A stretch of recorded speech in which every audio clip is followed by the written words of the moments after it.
Welcome to Pasadena Monthly. I'm your host, Justin Chapman. Happy Black History Month. After taking a look at what's been going on in Pasadena this past month, we'll speak with our guest, Joel Sheldon, longtime owner of Vroman's Bookstore, which is going up for sale. But before we get started, let's check out these Pasadena media news breaks. Leadership Pasadena is celebrating its 25th anniversary of service in the community. In January, the organization welcomed its class of 2024, a group of diverse professionals with the goal of making a positive impact in Pasadena. To learn more about the organization and learn how you can get involved, go to leadershipppasadena.org. Mayor Victor Gordo is scheduled to deliver the 2024 Pasadena State of the City Address on Thursday, February 29th at Caltech's Cahill Center for Astronomy and Astrophysics. The event, themed Leaping into the Future, will highlight some of the city's current challenges and accomplishments, as well as future prospects. Doors open to the public at 6:30 p.m. Free on-site parking will be available. Tune in to Pasadena Media's KPAS channel to watch live coverage of the Mayor's State of the City Address. For more information, visit cityofpasadena.net. Let's turn next to our lightning round of news updates. 1. Pasadena Water and Power Department General Manager Sidney Jackson announced that he is resigning from his position after just 15 months because he has accepted a job as CEO of Connexus Energy in Minnesota, which he will begin March 11th. City Manager Miguel Marquez appointed Assistant City Manager David Reyes as the Acting General Manager of Water and Power, and Finance Director Matthew Hawksworth as Acting Assistant City Manager. The city will soon launch a recruitment process to find a permanent Water and Power General Manager. Jackson oversaw the department's integrated resource plan, which lays out scenarios for achieving the City Council's mandate of 100% carbon-free electricity by 2030. By June, the department must submit an updated plan after activists said the council agreed that the IRP doesn't go far enough in meeting that mandate. 2. On that note, the council's Municipal Services Committee unanimously approved a $512 million 20-year contract with Southern California Public Power Authority for solar, photovoltaic energy, and battery energy storage from Bonanza Solar LLC, which is based in Clark County, Nevada. The contract, which will start in 2028, is forecast to achieve 94% carbon-free energy supply. Also, members of the Climate Change Action Coalition Pasadena 100 led a meditative march from Pasadena Water and Power's offices to City Hall on the first anniversary of the city's climate emergency declaration. The march was a symbolic call to action and reaffirmation of Pasadena's commitment to environmental sustainability. 3. JPL announced that it is laying off 530 employees and 40 contractors, about 8% of the lab's workforce. A hiring freeze and cost-cutting effort was already underway as JPL waits to see how much of the budget will be appropriated by Congress for its Mars sample return mission, which aims to bring pieces of Mars back to Earth for analysis. NASA told JPL to expect a 63% decrease in that mission's budget compared to the previous year. Long Beach hosted a job fair this week for those who were laid off. Also, a rotor on JPL's Ingenuity, the helicopter that made history on Mars by conducting the first powered flight on another planet, suffered damage and is thus no longer able to fly. 4. A report by the LA County Commission on Human Relations, which analyzed arrest and booking data from the Pasadena, Glendale, and South Pasadena police departments, show that Black and Latino arrest rates are much higher than those for whites and Asians. Pasadena Police Chief Eugene Harris responded by saying, quote, Pasadena Police Department has an ongoing commitment to responsiveness regardless of race, and we will continue to respond to any and all calls for service, end quote. Also, Pasadena's Community Police Oversight Commission made a recommendation to City Council to amend the city's charter to change the current independent police auditor to the independent police monitor in order to enhance police oversight. The commission will also host 2 forums on pretext stops, which are traffic stops by police officers for minor violations, with the actual intention being to investigate a separate, unrelated crime or check out the driver. The first will be held on March 7th at Pasadena City College. and the second will be held March 14th at the Robinson Center. Independent Police Auditor Dr. Richard Rosenthal will attend the March 7th forum. 5. In a historic vote, more than 2,000 graduate and postdoctoral researchers at Caltech voted in favor of joining the United Auto Workers Union, which represents over 100,000 academic workers at more than 40 universities and colleges nationwide. Graduate students voted 76.5% in favor, and postdoc researchers voted 82.8% in favor. It was the first time both groups voted simultaneously to unionize at Caltech. Also, the PCC Management Association and PCC's Academic Senate both submitted votes of no confidence in PCC's search process for a new superintendent/president. 6. This week, the city's new Charter Study Task Force discussed possible amendments to the charter regarding the timing of the mayoral election. Currently, city council members representing districts 1, 2, 4, and 6 are up for re-election at the same time as the mayor and must give up their seats in order to run for mayor, while council members representing districts 3, 5, and 7 can run for mayor without giving up their council seats since they are not up for re-election that cycle. The task force also discussed council term limits and will discuss council vacancies, the vice mayoral appointment, and council member compensation. Some residents also want the task force to discuss campaign finance contribution limits. Meanwhile, 3 charter amendment measures, R, S, and T, will be on the March 5th primary election ballot that could make minor and technical changes to the charter. 7. The Pasadena Unified School District's Board of Education voted to cancel a 5-year lease with the City of Pasadena at the Jefferson Elementary campus, which will remove city programs and city library books in order to temporarily relocate students there from Longfellow Elementary School while improvements are made. 8. Speaking of PUSD, the federal grand jury filed a 28-count indictment against former PUSD Superintendent Percy Clark and 2 others for wire fraud and money laundering charges in Indiana, where Percy Clark served as superintendent after leaving Pasadena. If convicted, Clark faces between 10 and 20 years in federal prison for each of the 28 counts.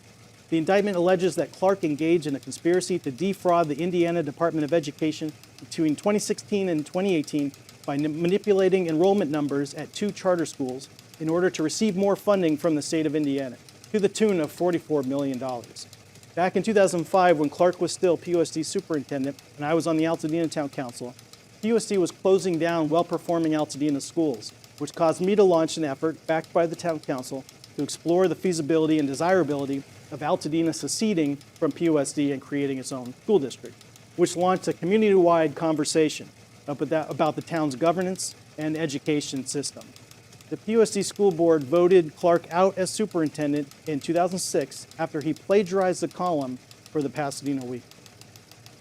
9. The City of Pasadena and the One Arroyo Foundation announced the acquisition of a $500,000 grant from California State Parks for the One Arroyo Trail Critical Linkages Project, which aims to enhance the Arroyo Seco experience by restoring approximately 3.5 miles of existing multi-use trail. And 10. The city is monitoring potential changes in landline services proposed by AT&T. An AT&T spokesperson told Pasadena Now that it was not, quote, canceling landline service in California, and none of our California customers will lose access to voice service, end quote. However, it has filed 2 requests with the California Public Utilities Commission asking to be relieved of its carrier of last resort obligations and to remove its designation as an eligible telecommunications carrier. The impact of AT&T's proposals on Pasadena customers remains uncertain, but the city is actively engaged with the state and AT&T to monitor the situation. A decision is expected within a year. Visit cpuc.ca.gov for more information on 2 upcoming public forums on March 14th and 19th regarding AT&T's proposal. Let's welcome our guest, Joel Sheldon, the 3rd owner of Vroman's Bookstore. Thank you so much for coming on the show. I appreciate it. Well, thank you, Justin, for the invitation and opportunity to talk with you. Joel Sheldon is the chair of the board of Vroman's Bookstore on Colorado Boulevard, Vroman's Hastings Ranch, and Book Soup in West Hollywood. He currently holds the controlling interest among a group of shareholders comprised of family and non-family members. He has managed the original bookstore since 1972. His family has been running the business since 1916 when his founder, Adam Clark Vroman, died and left the store to his longtime employees, including Joel's great-grandfather, Alan Sheldon. Founded in 1894, Vroman's Bookstore is a Pasadena institution. Last month, Joel announced that the 130-year-old bookstore is going up for sale. No buyer's been selected yet, but Sheldon's family and team have shepherded Vromans through numerous challenges over many decades. So we want to learn all about what's happening. Joel, tell us your thought process. Why did you decide to finally sell Vromans? Well, I'm almost 80 years old, and I think it's about time that maybe I enjoy a little bit of sunshine. There's no family succession. I have a son and a daughter, both had an opportunity, and it was mutual. We decided it was not for them. One is a librarian, one is an artist. They're wonderful people. That left secession. I mean, I'm going to pass away, and I guess I don't want to leave. This is not an articulate way to put it. I don't want to leave a mess, either for the bookstore or my family. So I'm trying to simplify that, both in terms of my family and the bookstore. The second major reason was that the bookstore itself deserves new management, new energy, new ideas, and it needs them. That's why we've always been resilient and adaptive and had many different businesses, to be honest with you, over the years. It needs that energy. And I don't know how much you can reveal, but are you in talks with any potential buyers yet? Has anyone expressed interest yet? Sure. We've had a lot of interest. We're trying to narrow down qualified buyers, and we've talked to one or two a little more seriously, but nothing came of that. So we're still progressing in the process. And who is the right buyer? Meaning, what would you like to see happen? It's an easy question to answer, and yet it's not. We'd love to find a local family, group, individual that values Vromans, would be dedicated to it, has the resources to help sustain it. It should be self-sustaining. It has been self-sustaining, but it's good to have resources involved. That they'll treasure the institution for itself, understand its position in the community, Southern California, employees, how we treat people, all of those issues. We'd like it to be a local person or group. And I don't know if you know the answer to this, but what happens if you don't find the right buyer? Is there any chance that it would be closed or not be an independent? Well, there are really two answers to that, and I've been coached on this. One is we expect it to be sold, okay? And of course we do. The second question is never say never.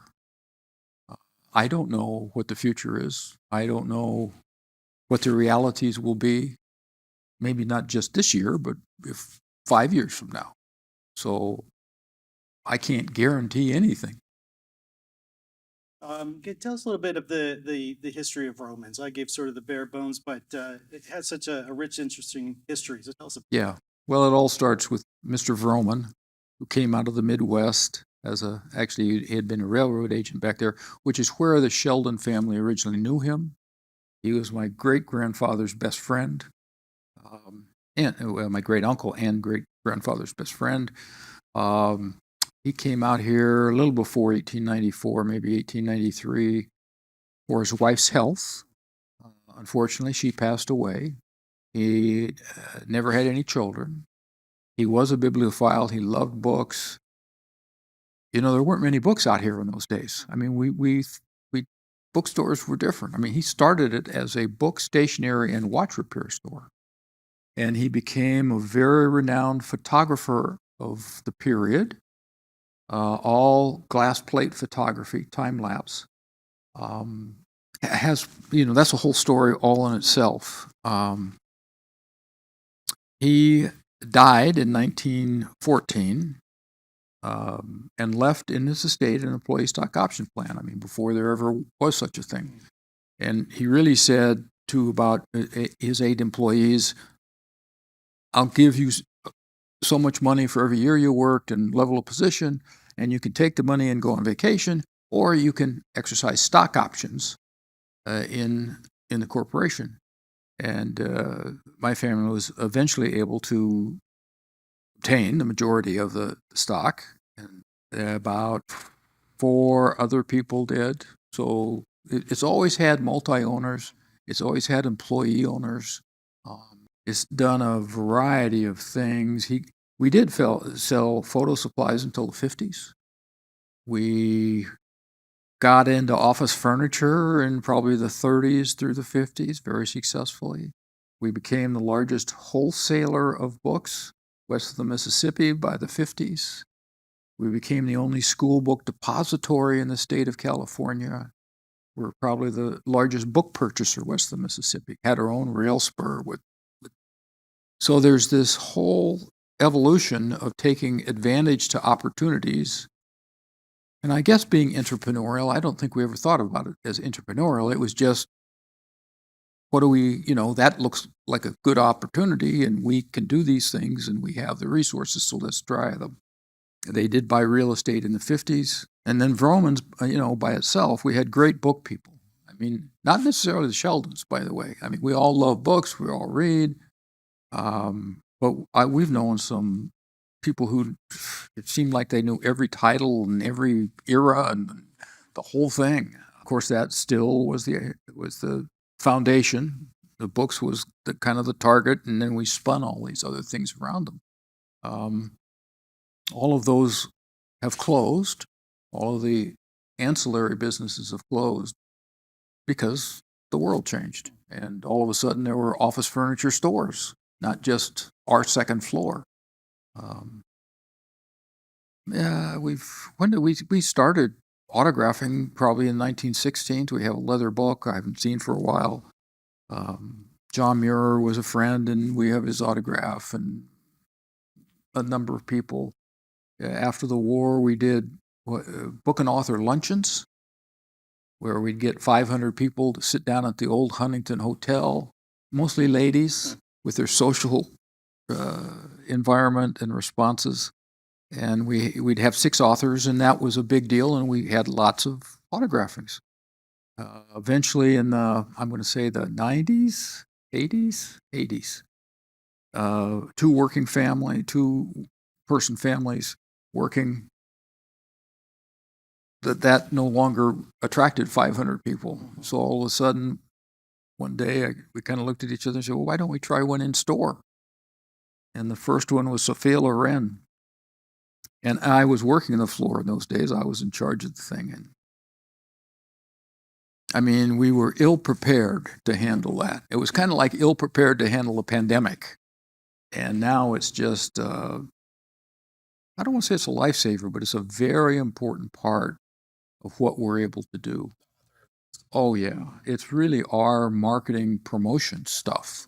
We always did advertising. I've been in charge of advertising, and we were pretty sophisticated about it. But we couldn't do it in today's world for a variety of reasons. It's too expensive in the Super Bowl and things like that. And we got through a depression. We got through a world war. We got through 2 world wars. We got through pandemics. We had stories of delivering books to Manzanar.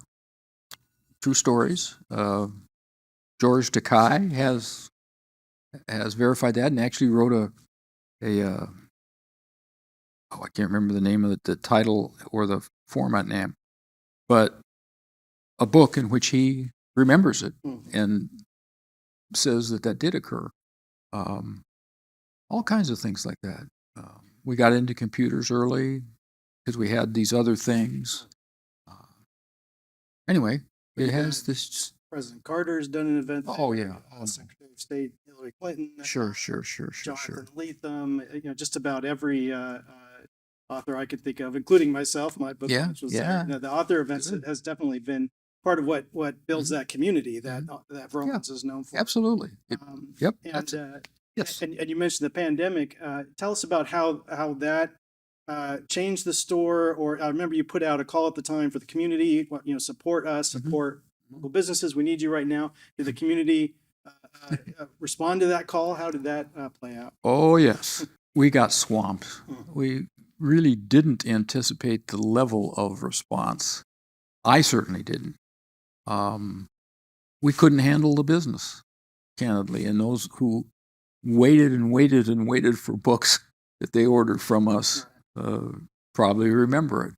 And we did everything we could, but the pandemic was really tough. You couldn't bring people into work. They changed the rules all the time.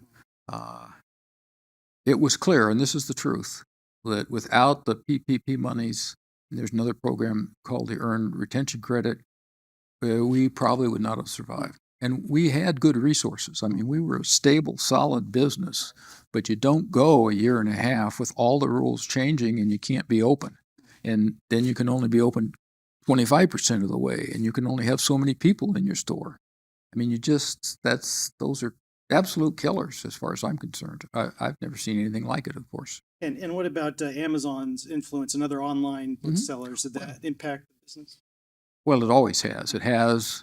I remember, I think it was 1994 that started. And I've watched them ever since. We've been aware of them ever since. The Booksellers Association's aware of them, and we all used to talk about it. The thing that kind of interested me was why he chose Amazon. Why not Amazon Books? Well, I thought even then, Amazon is big. You know, he's doing something else. He's a very smart guy. I've met him once, but I don't know anything about him really.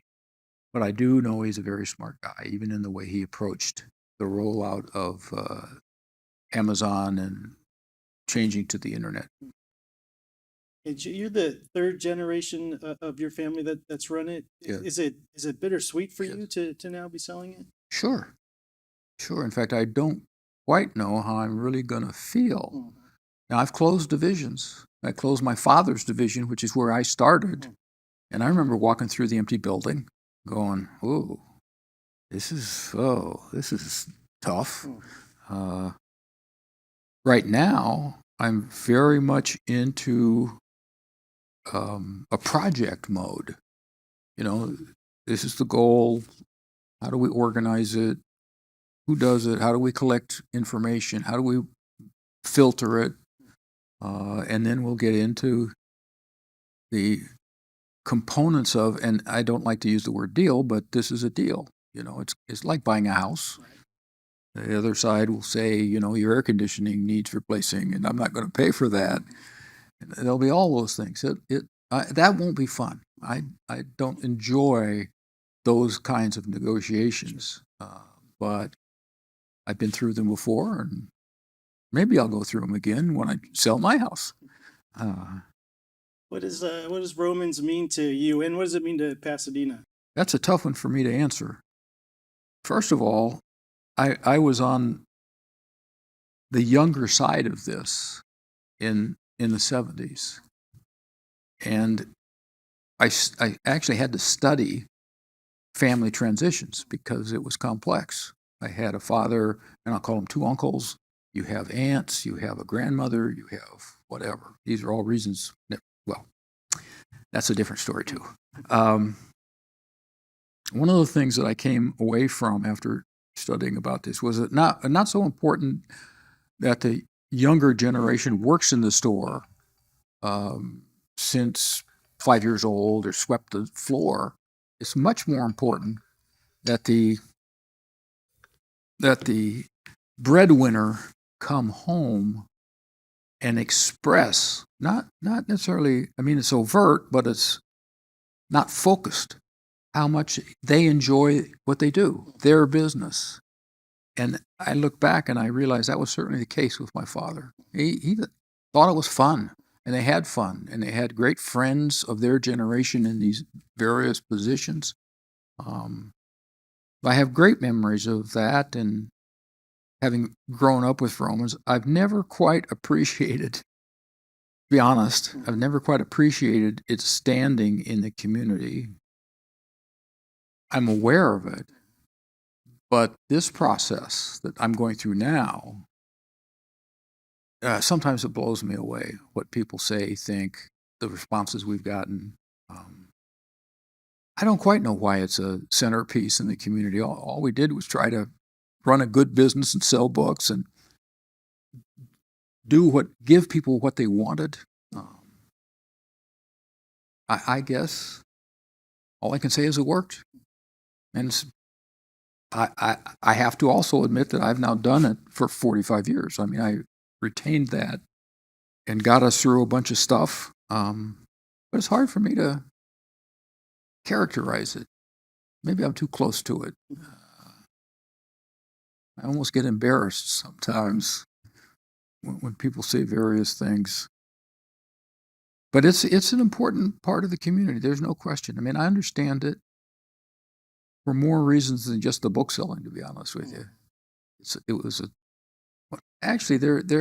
My father's and uncle's involvement almost ran, I won't say more, to the community public side, Chamber of Commerce, city planning, helping form the Pasadena Beautiful Association. Or my father was tone deaf. He was with the Pasadena Symphony. They had this influence in all these community groups, probably between me and them, at least 100. And so you interwove yourself with the community. And that's unusual, even for book selling. Most owners don't have that kind of time, I guess. I didn't ever think I was going to be in the business, didn't take an economics course, didn't take an accounting course. I was going to be a teacher. And then I got in the business and I had to learn about a little bit of that stuff. And one day at 27 years old, I said, I need to know about depreciation. And then I thought, well, wait, there's a book down in the business department, which I'd never been in. I mean, I didn't think about business as a young person. And I go down and I go through that section. I found that book. It was a classic textbook. I found it easy to read. I understood a lot of it because I had been exposed to it now. And that's when I realized the value of the books, actually. And it's a strange revelation at 27, I have to admit, but it was like it just hit me. Boom. Wow. Vroman's is certainly a special place, obviously a Pasadena institution. Thank you for shepherding it all these years. And I know just about everybody wants to see it continue to be an independent bookstore and a community gathering place because it's meant so much to Pasadena for so long. So thank you for coming on the show and talking to us about it, and best of luck as you go through that. Thank you, Justin. Thank you very much. You bet. Before we go, here is this month in Pasadena history. It was this month in 1958 when Dr. Martin Luther King Jr. first visited Pasadena. When he was 29 years old, the Leaders of America program invited him to speak at Caltech on February 25th, 1958. He delivered 2 speeches that day entitled A Great Time to Be Alive and Facing the Challenges of a New Age. The following day, he delivered a 3rd speech entitled Progress in Race Relations. In those speeches, he urged students to, quote, rise above the narrow confines of individual concerns to the broad concerns of all humanity. The oppressed peoples of the world are coming through the wilderness of adjustment and into the promised land of liberty. The older order of segregation is passing away, and a new order of justice and freedom is gradually coming into being, end quote. He added that the political and social tensions at the time were, quote, the usual pains that accompany the birth of anything new. Thank you all so much for joining me for this episode of Pasadena Monthly. Tune in every 4th Friday of the month at 5 p.m. Learn more at pasadenamedia.org and justindouglaschapman.com. Drop me a line at jchapman@cityofpasadena.net. We'll see you next week.